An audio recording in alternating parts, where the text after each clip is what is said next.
Mars के भी अपने राहु केतु होंगे। राहु केतु किसी भी ऑर्बिट के इंटरसेक्शन पॉइंट्स है, और जो हमारा अर्थ है उसकी एक सैटेलाइट है मून, तो ये अर्थ का ऑर्बिट है और ये मून का orbit. So it depends on the speed of Earth and Moon. Yes.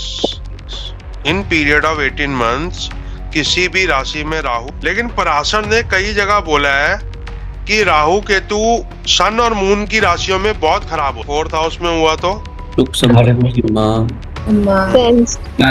Luxury पे राहु केतु का कोई ऊंच नीच नहीं। राहु केतु एक ही एंटिटी है। राहु सर है, केतु बॉडी है या केतु पूंछ है। टेक्निकली ये नोट्स है। एक हमारी अर्थ चल रही है और अर्थ के रोटेशन में मून चल रहा है। ये मान लो अर्थ है और ये मान लो अर्थ का मून है। अर्थ भी अपने एक्सिस में घूम रही है, मून भी अपने एक्सिस में घूम रही है, और अर्थ के रोटेशन में ही मून घूम रहा है। मून अर्थ को ही रोटेट कर रहा है, but it a different axis. Moon 5 degree tilt है, अर्थ 23.5 डिग्री टिल्ट है फ्रॉम द गैलेक्सी। जो अर्थ का ऑर्बिट है, मान लो ये अर्थ का ऑर्बिट है और जो मून का ऑर्बिट है, इसमें जो इंटरसेक्शन हो रहा है, इसका एक ये इंटरसेक्शन है और एक इंटरसेक्शन है। अब सोलर सिस्टम में सन है, जो सेंटर ऑफ सोलर सिस्टम है। सन के जो क्लोजेस्ट है वो है मरकरी। मान लो ये मरकरी का ऑर्बिट बनता है जो सन के क्लोजेस्ट। फिर उसके बाद ये अर्थ है, ये सन है। सन का जो क्लोजेस्ट ऑर्बिट है वो बनेगा मरकरी का। उसके बाद वीनस है, उसके बाद अर्थ है। अब ये जो लाइन है ये कई दूसरे के ऑर्बिट को इंटरसेक्ट करते जाती है। ये जो लाइन है जिसको हम ऑर्बिट कहते हैं, ऑर्बिट का मतलब होता है पाथ, जिससे वो प्लेनेट रोटेट करता है, रिवॉल्व करता है अराउंड द सन। तो अर्थ सन के अराउंड क्या कर रही है? Revolve and rotate at the same time. Revolve कर रही है तभी मौसम बदल रहे हैं, और रोटेट कर रही है तभी दिन रात हो रहा है। अर्थ रिवॉल्व कर रही है तभी मौसम बदल रहे हैं, और अर्थ रोटेट कर रही है तभी दिन रात हो रहा है। अब अर्थ सन के अराउंड रिवॉल्व भी कर रही है और रोटेट भी कर रही है, और सारे प्लेनेट सन के अराउंड रिवॉल्व भी कर रहे हैं और रोटेट भी कर रहे हैं। लेकिन जिन राहु केतु की हम बात कर रहे हैं, राहु केतु किसी भी ऑर्बिट के इंटरसेक्शन है। अगर सन के अराउंड अर्थ रिवॉल्व कर रही है तो अर्थ के भी अपने राहु केतु होंगे। फिर मार्स रिवॉल्व कर रहा है तो मार्स के भी अपने राहु केतु होंगे। राहु केतु किसी भी ऑर्बिट के इंटरसेक्शन पॉइंट्स है, और जो हमारा अर्थ है उसकी एक सैटेलाइट है मून, तो ये अर्थ का ऑर्बिट है और ये मून का ऑर्बिट है। तो ये जो इंटरसेक्शन पॉइंट्स हैं दो, इनको हम राहु केतु कहते हैं। नॉर्थ इंटरसेक्शन पॉइंट को राहु, साउथ इंटरसेक्शन पॉइंट को केतु। अभी तक किसी को कोई बात में डाउट है? सर मून का टिल्ट कितना है? 5 डिग्री का विद रिस्पेक्ट टू जो इक्वेटर अर्थ का है। हाँ जी, और अर्थ का टिल्ट है 23 डिग्री। ठीक है जी। सर ये जो सभी प्लैनेट्स के राहु केतु हैं, ये इनके अपने सैटेलाइट्स के साथ ही ऑर्बिट में जो इंटरसेक्शन बनाते हैं, ये मैं आपको अभी समझा दूंगा।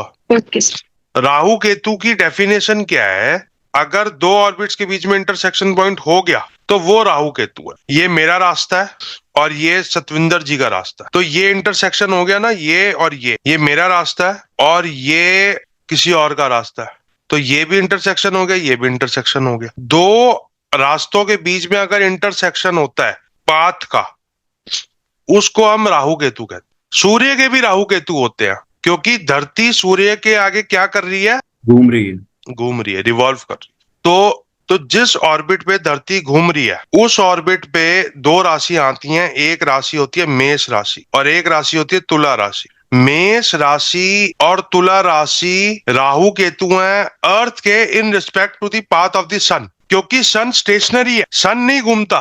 तो ये राहु केतु हमेशा मेष और तुला में ही रहेंगे। लेकिन अर्थ का अपना ऑर्बिट है, मून का अपना ऑर्बिट है, तो ये जब ऑर्बिट चेंज होते हैं तो राहु केतु इसके चेंज होते रहते हैं। सन तो स्टैग्नेंट है और अर्थ सन का चक्कर लगा रही है, तो जो सन के राहु केतु हैं वो कभी भी चेंज नहीं होंगे, क्योंकि सेलेस्टियल बॉडी में से एक सेलेस्टियल बॉडी स्टैग्नेंट है। लेकिन मून भी अपना रोटेट और रिवॉल्व कर रहा है, अर्थ भी रोटेट और रिवॉल्व कर रही है, तो दोनों के जो ऑर्बिट्स हैं वो राशियां चेंज करते रहते हैं। तो इसलिए हर 1.5 साल में राहु केतु की राशि बदल जाती है। क्योंकि धरती भी घूम रही है और चंद्रमा भी घूम रहा है, धरती कह रहा हूं, और ये विजिबल नहीं होते स्काई में राहु केतु। ये इंटरसेक्शन पॉइंट्स, ये विजिबल नहीं होते।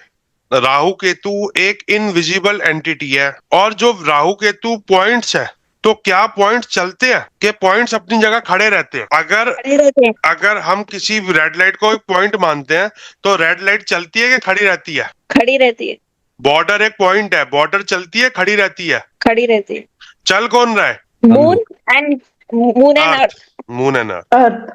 तो राहु केतु जो रेट्रोग्रेड नजर आते हैं, तो क्या राहु केतु उल्टे चलते हैं? जी नहीं। वो तो पॉइंट्स है। एक पेड़ खड़ा है, एक पॉइंट अपनी जगह खड़ा है, तो वो उल्टे क्यों चलते नजर आते हैं? क्योंकि सब लोग जो है अपन आगे बढ़ रहे हैं। क्योंकि धरती घूम रही है, चंद्रमा घूम रहा है, राहु केतु तो वहीं के वहीं खड़े हैं, इसलिए राहु केतु हमेशा वक्री होते हैं। मई 24, 2025। किसी का बर्थडे मई में आता है आप में से? उसी की कुंडली लगाऊंगा। सर मेरा आता है बताओ बताओ। 5 मई 1981। 5 मई 1981। टाइम 8:17 सुबह। दिल्ली। हाँ जी।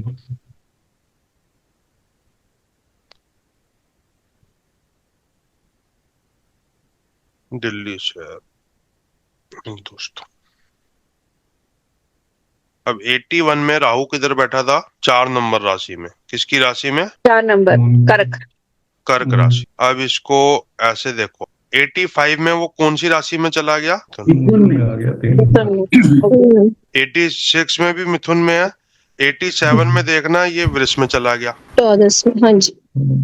हर 1.5 साल में ये राशि बदल लेता है। अब एरीज में आ गया, अब आ गया ये पाइसेस में, अब एक्वेरियस में आ गया, यस, अब आ गया ये कैप्रिकॉर्न में।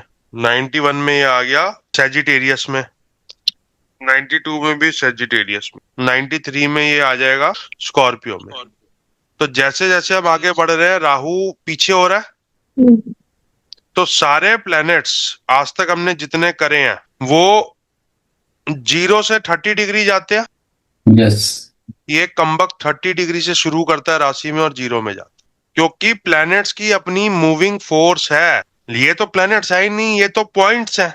तो अगर राहु किसी भी राशि में है, तो 30 डिग्री से शुरू करके 0 डिग्री तक आएगा उस राशि में in period of 18 months. So it depends on the speed of Earth and Moon. Yes, in period of 18 months किसी भी राशि में राहु 30 डिग्री में घुसेगा, फिर 29 डिग्री, फिर 28 डिग्री, फिर 27 डिग्री, फिर 26 डिग्री, और 18 महीने में उसी राशि की 0 डिग्री में आ जाएगा। Same with Ketu. तो राहु केतु उल्टे नहीं चलते, वो तो पॉइंट्स है, उनकी कोई अपनी आइडेंटिटी एंटिटी नहीं है। रुसांग जी समझ आया? यस सर, समझ आ गया। अब जिसकी अपनी, जो एग्जिस्ट ही नहीं करता, उसकी दृष्टि कैसे होगी? जो चीज एग्जिस्ट ही नहीं करता, एक पॉइंट की तरह उसको लिया गया है, तो उसकी दृष्टि कैसे होगी? दृष्टि उन प्लैनेट्स की है जो एग्जिस्ट करते हैं। तो राहु केतु की दृष्टि भी नहीं है। तो अगर दृष्टि नहीं है राहु केतु की, तो दृष्टि वाला संबंध तो उसका कैंसिल हो गया। अब राहु केतु हर कुंडली में किसी ना किसी राशि में बैठेंगे, नो मैटर कौन सी कुंडली है। आज अगर हम 24 मई की कुंडली खोलें, 24 मई 2025, राहु कुंभ में है ना सर? देख लेते हैं भाई। राहु से बात नहीं हुई आज मेरी, कहीं तो होगा ही, जाएगा कहाँ? जी सर, राहु का भी ट्रांजिट हुआ है कुंभ में। जी, कहीं तो 18। कहीं तो होगा, जाएगा कहाँ? कुंभ में आ गया ये तो। और राहु 29 डिग्री का है जी। 29 डिग्री का। अब इसको थोड़े दिन पहले देखते हैं। तो ये अभी 15-16 मई को राहु मीन से कौन सी राशि में आ गया? 18 तारीख सर। हाँ हाँ, मीन से कुंभ में आ गया। Yes sir. जी। अब ये 1-1.5 साल कुंभ में रहेगा। अब 1 साल बाद भी देखना कुंभ में होगा। जैसे अभी कुंभ में 29 डिग्री का है ना, कहाँ गया राहु भैया? कुंभ में 29 डिग्री 55 मिनट का है। साल बाद देखना ये डिग्री घट के 15 से भी छोड़ो 10 रह जाएगी। देखा, 10 रह गई।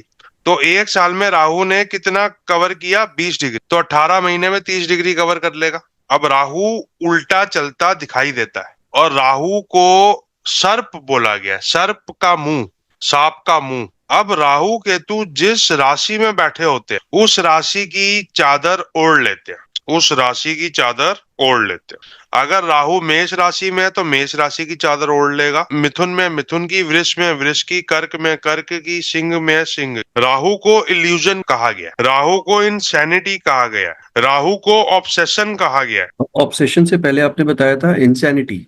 इंसैनिटी, इंसैनिटी क्या हुआ सर? इंसैनिटी मतलब हो गया पागलपन। पागलपन से आदमी नशा करता है, एडिक्शन करता है। राहु को कल्पना कहा गया है। कल्पना को इंग्लिश में क्या बोलेंगे? Imagination. Imagination. Weird imagination, weird fantasies. Fantasy imagination का ही पार्ट है ना। Rahu is equal to suddenness. Actual में जहां पे ये ट्रांजिट होता है ना, वहां पे शैडो आती है अर्थ की और मून की। तो ये जो शैडो है ना, यही राहु है। ये जब ऑर्बिट आपस में इंटरसेक्ट करते हैं ना, तो वहां पे शैडो पड़ती है, और जहां पे शैडो पड़ती है वो जगह क्या हो जाती है? काली। काली, अंधेरे जैसा। अंधेरे जैसा। अरे कितने इंटेलिजेंट लोग। तो जहां पे अंधेरा है वहां पे पर्दा पड़ना हो गया। अगर अंधेरा 10th हाउस में हुआ तो कहाँ पर्दा पड़ गया? 10th हाउस में, अकल। अगर 7th हाउस में हुआ तो? शादी पे। अगर 4th हाउस में हुआ तो? सुख समृद्धि, माँ। लग्जरी पे। राहु केतु का कोई ऊंच नीच नहीं होता। There are 3 authorities of the astrology, Parashar, Jaimini, Varahamihira, Kalyan Varma, जो सबसे बड़ी अथॉरिटीज में आते हैं। इन चारों के हिसाब से राहु केतु की कोई राशि नहीं होती, कोई उच्च नीच नहीं होता। लेकिन पराशर ने कई जगह बोला है कि राहु केतु सन और मून की राशियों में बहुत खराब होते हैं, सैटर्न की राशियों में कोई खास अच्छे नहीं होते। बाकी 8 राशियों में राहु केतु कैसे खराब होंगे और कैसे अच्छे होंगे हम आपको बताएंगे। मेरी स्टेटमेंट को याद रखना कि अकेले शैडो प्लैनेट्स हैं राहु के, अकेले ये कहीं खराब नहीं होते, बस शर्त है ये अकेले होने चाहिए। सर अकेले का मतलब किसी प्लैनेट के साथ नहीं हो, राशि में तो होंगे। हाँ, राशि में तो होंगे, अकेले बैठे हो, अलूफ बैठे हो। Sir, even if the Rashi is of Sun or Moon, still they'll be better if they are sitting there. they will be less harm. Less harm. Sir पर जो ये अंधेरे वाला पॉइंट था, ये तो होल्ड करेगा ना उस केस में भी? ये उस केस में होल्ड करेगा।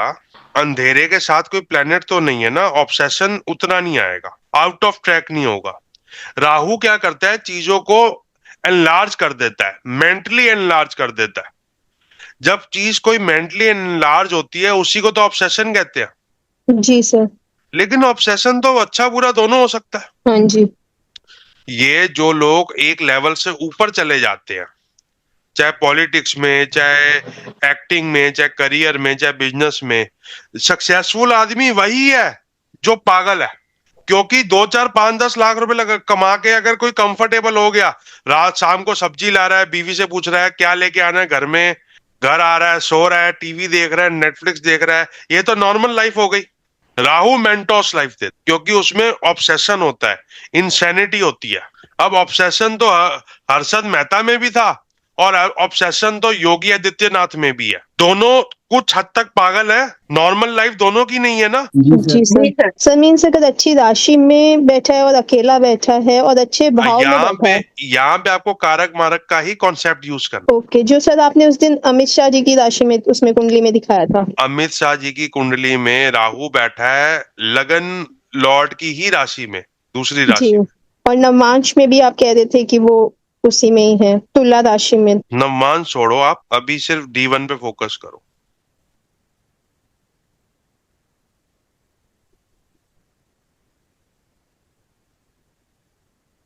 अब केतु जहां बैठता है, एक सिंपल धारणा आ गई है कि वहां पे डिटैचमेंट देता है। यस और नो?